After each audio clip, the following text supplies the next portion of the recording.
दोस्तों, आप SSC MTS के लिए तैयारी कर रहे हो तो यह वीडियो आपके लिए बहुत इंपॉर्टेंट है। इस वीडियो में हम आपको एसएससी एमटीएस के एग्जाम पैटर्न और सिलेबस की पूरी जानकारी देंगे। तो दोस्तों शुरू करते हैं इस वीडियो को। सबसे पहला है एलिजिबिलिटी क्राइटेरिया। तो एसएससी एमटीएस यानी मल्टीटास्किंग स्टाफ बनने के लिए आपको मिनिमम जो इसका एलिजिबिलिटी क्राइटेरिया है वो है 10th पास। आपको 10th पास होना चाहिए कम से कम। इसके पास करने के बाद आपको डी ग्रुप यानी माली, चपरासी इत्यादि पोस्ट होती है जिसके लिए आप अप्लाई कर सकते हैं। एज लिमिट है 18 से 25 वर्ष, 18 to 25 ईयर्स। जनरल के लिए एज लिमिट होती है 18 से 25, लेकिन एज में छूट ओबीसी एनसीएल को 3 साल और एससी एसटी को 5 साल की छूट मिलती है। अगर पे स्केल की बात करें तो पे हैंड 1 5,200 से 20,200 का होता है, प्लस ग्रेड पे 1,800 का। अब आप इसे कैसे अप्लाई करें? So how to apply for this SSC MTS application process. तो दोस्तों, जैसा कि हम हमेशा कहते हैं कि आप कोई भी फॉर्म उसकी ऑफिशियल वेबसाइट पर जाकर ही भरें, तो इसे ऑफिशियल वेबसाइट ऑफ ssc@ssc.nic.in पर जाकर ऑनलाइन फॉर्म फिल करें। इसका लिंक हमने डिस्क्रिप्शन बॉक्स में दिया है, आप वहां से भी इसका लिंक ले सकते हैं। इस फॉर्म की एप्लीकेशन मार्च महीने से स्टार्ट हो जाती, लेकिन कोरोना की वजह से इसकी डेट कुछ समय के लिए बढ़ा दी गई है।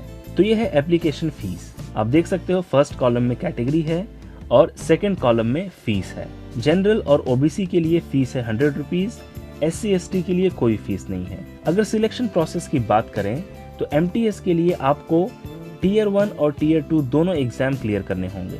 टीयर 1 में objective multiple choice question paper होगा जो कंप्यूटर बेस्ड होगा ऑनलाइन, और दूसरा है डिस्क्रिप्टिव पेपर इन इंग्लिश और Hindi, pen and paper mode में होगा। ये ऑनलाइन नहीं, ये ऑफलाइन होगा। अब अगर टीयर 1 को थोड़ा और डिटेल में देखें तो ऑब्जेक्टिव मल्टीपल चॉइस जो क्वेश्चन पेपर्स हैं जो कंप्यूटर बेस्ड होंगे, इसमें टोटल 100 क्वेश्चन आते हैं जिसके लिए आपको 90 मिनट का टाइम मिलेगा।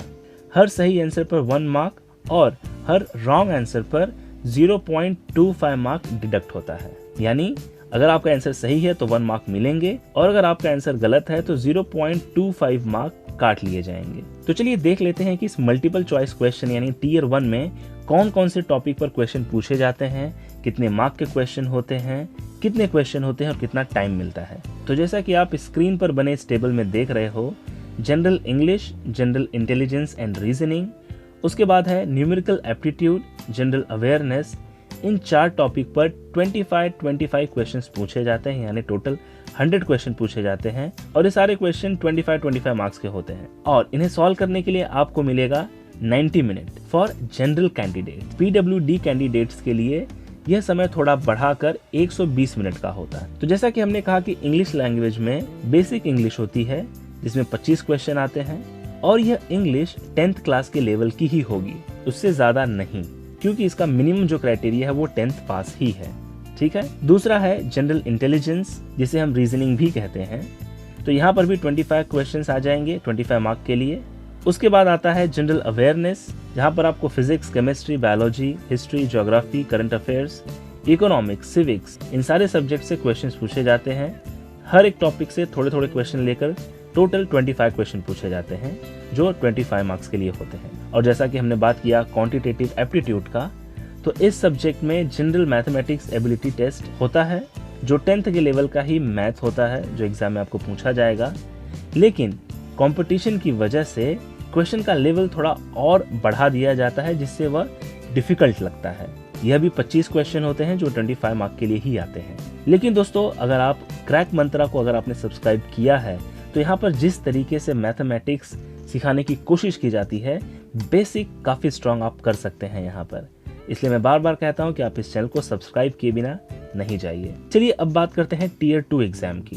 तो इस एग्जाम में आपके द्वारा चुनी गई भाषा में आपको एस्से और एप्लीकेशन लिखना होगा, जिसके लिए आपके पास 30 मिनट का टाइम होगा जो 50 मार्क्स के होंगे। एप्लीकेशन का लेवल क्लास 10th लेवल का होगा, मतलब आपसे बहुत ज़्यादा कुछ एक्सपेक्टेड नहीं होगा, बट एक जो स्टैंडर्ड राइटिंग होती है एप्लीकेशन की, जब आप कोई एप्लीकेशन लिखते हो किसी को, तो वो स्टैंडर्ड राइटिंग एक्सपेक्टेड है यहाँ पर। तो यह टेबल है, हमने टेबुलेट किया है, आप इसका स्क्रीनशॉट ले सकते हैं, जहाँ पर आपको टॉपिक कितने मिनट के लिए है और कितने मार्क्स मिलेंगे ये सब यहाँ पर दिया गया है।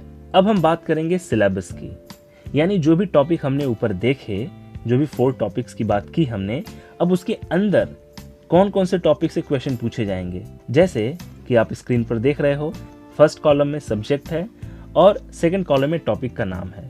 तो जनरल इंटेलिजेंस और रीजनिंग की बात करें तो मैं कुछ टॉपिक आपको बता देता हूँ, इनका नाम ले लेता हूँ। वैसे यहाँ पे काफ़ी टॉपिक्स हैं, आप इसका स्क्रीनशॉट ले सकते हैं।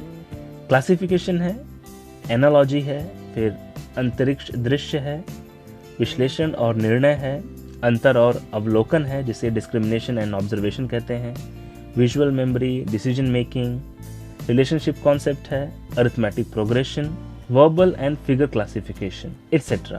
क्वांटिटेटिव एप्टीट्यूड की बात करें तो यहाँ पर सारे क्वेश्चन मैथमेटिक्स सब्जेक्ट से रिलेटेड हैं, जैसे कि numbers, square root, percentage, ratio, average, time and distance, profit and loss, work and time. तो दोस्तों मैं आपको बता दूं कि वर्क एंड टाइम के ऊपर काफ़ी अच्छा वीडियो बनाया हुआ है जो इस चैनल पर है, जिसको काफ़ी व्यूज़ मिले हैं और काफ़ी अप्रिशिएशन मिला है।